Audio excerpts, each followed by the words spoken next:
한일 무역 갈등에 이은 미국과 중국의 환율 전쟁, 저 멀리 영국도 유럽연합 탈퇴를 둘러싸고 폭풍전야에 있습니다. 탈퇴 조건을 둘러싼 3년 동안의 협상이 무의로 돌아가면서 이른바 노딜 브렉시트가 현실화할 가능성이 커졌습니다. 왜 이렇게 됐는지 박지원 시민 리포터가 알아봤습니다. We are going to energize the country. We're going to get Brexit done on October the 31st. We're going to take advantage of all the opportunities that it will bring in a new spirit of can-do. 브렉시트는 영국 브리튼과 탈퇴 엑시트의 합성어입니다. 영국의 유럽연합 탈퇴를 뜻합니다.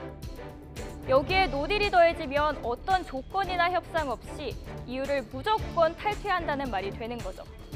오는 10월 31일 영국이 무조건 탈퇴를 강행하면 무엇이 달라질까요?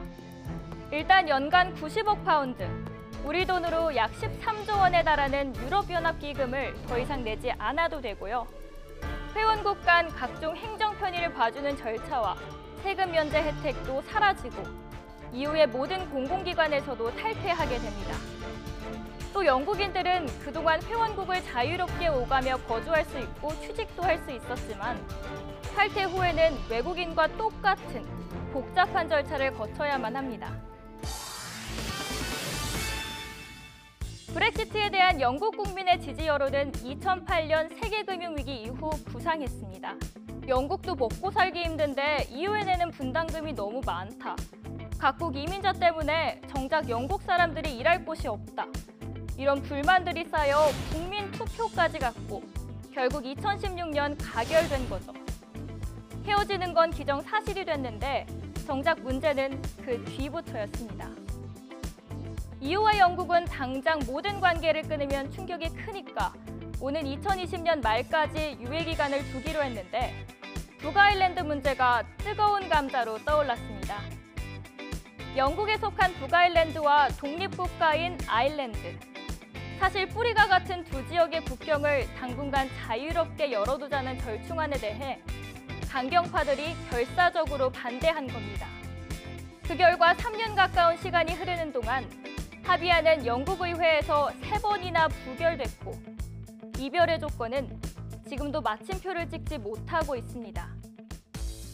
강경한 이후 탈퇴론자 보리스 신임 총리는 무슨 일이 있어도 10월 31일 EU에서 탈퇴하겠다고 취임 일성을 밝혔습니다. 이를 위해 최근 관련 예산을 총 63억 파운드, 그러니까 약 10조 원을 크게 늘려 잡았는데요. 이 막대한 돈은 영국의 국경시설을 개편하고 당장 수급에 문제가 생길 수 있는 필수 의약품과 의료기기 비축 등 각 분야에 쓰이게 됩니다. 그리고 EU 탈퇴 자체를 반대하는 국민 여론도 만만치 않기 때문에 브렉시트의 필요성을 홍보하는 데도 적지 않은 예산을 쓸 계획이라고 하네요. 우리 정부는 영국이 브렉시트를 강행하더라도 교역 규모를 감안해 볼 때 영향이 크지는 않을 것으로 보고 있지만 대비는 충분히 해야 한다는 입장인데요. 영국이 EU를 떠나면 자유무역 협정에 따른 관세 면제 혜택이 사라지기 때문에 거래를 할 때 서로 부담이 늘어나는 게 가장 큰 변화라고 할 수 있을 겁니다.